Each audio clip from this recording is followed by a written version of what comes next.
Faire le tour, voir les jeux, c'est un livre sur les images du sport qui essaie de développer une sorte d'attitude de ce qu'on pourrait appeler une sorte de bienveillance critique vis-à-vis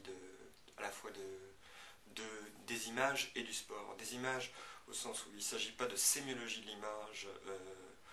au sens classique de la sémiologie, où les images seraient entièrement perçues comme code ou comme chiffres, quelque chose à déchiffrer, qu'elles seraient entièrement déchiffrables. Alors je pense qu'il y a toujours une résistance du particulier dans les images. Puis bienveillance vis-à-vis aussi de son objet, le sport,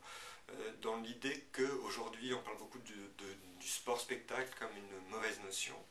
comme si le sport était tombé du haut de son piédestal, et il s'agit de savoir si finalement le sport-spectacle en tant que tel n'est pas une fausse notion, là aussi, au sens où le sport a toujours été du sport-spectacle, et où donc la vraie question c'est plutôt de savoir ce que produit ce sport-spectacle plutôt que de le condamner au nom d'une méfiance vis-à-vis du spectaculaire. Par exemple, il y a le cas du tennisman Wilfried Tsonga qui, quand il a gagné un match, tourne sur lui-même en montrant son dos comme ça. Alors c'est un geste qui vient des sportifs, qui vient d'un autre sport, qui vient des footballeurs, et quand les footballeurs font ça, c'est pour indiquer leur nom qui est marqué sur leur dos. Et ça a un sens dans un sport collectif de montrer, de rappeler le nom qui a marqué sur son dos. Mais quand un tennisman reproduit le même geste alors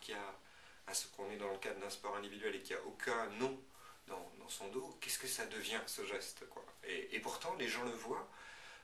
tout le temps, c'est un geste qu'on voit, et il faut, je pense, le reprendre dans sa bizarrerie,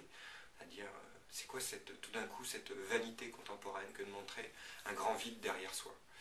Et ça fait partie des choses un peu étranges ou bizarres qui parsèment la vision, je pense, des manifestations sportives. Je pense que c'est un moment intéressant pour parler finalement des images de la télévision, parce que la télévision elle-même est en train de vivre une période particulière de son histoire. On peut sans doute penser qu'elle est pour la première fois débordée par les nouveaux médias. Et donc ce qui se passe à la télévision possède ces temps-ci une certaine charge particulière qui est liée à ce qu'on pourrait appeler la fin de ce médium tel qu'on l'a connu en tout cas. Et il me semble que dans les grandes manifestations sportives, qui devient le cœur finalement maintenant de l'expérience télévisuelle, il y a quelque chose comme la fin, l'histoire de la fin de ce médium qui est en train de se jouer, et en particulier, comme j'ai essayé de le montrer, la question de la grille télévisuelle, qui était cette forme de fond de la télé, est de plus en plus présente dans la façon dont sont mis en scène précisément ces manifestations sportives. Dans les histoires du sport que présentent ces manifestations, il y a évidemment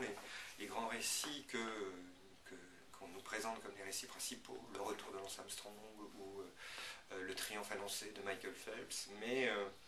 rien n'empêche de regarder toutes les histoires singulières, particulières, qui sont aussi présentes dans ces manifestations sportives. C'est-à-dire qu'on n'est pas forcément du côté de l'adulation du chef si on regarde une manifestation sportive. Je pense qu'il y a des figures beaucoup plus troublantes ou attachantes. Par exemple, dans les derniers Tours de France, il y avait ce vainqueur d'une étape qui s'appelle Niki Sorensen, qui était une espèce de grand Danois très étrange, qui était complètement bouleversé par l'idée de gagner une étape, et qui avait toute une gestuelle très extraordinaire. Et cette gestuelle-là, il faut aussi la regarder. C'est-à-dire pour ça, il ne faut pas considérer que les images sont simplement des codes imposés, mais aussi des peintures étranges de choses qui ne sont pas prévues dans le grand programme qu'on voudrait nous imposer selon une logique de manipulation qui n'épuise pas la réalité des images.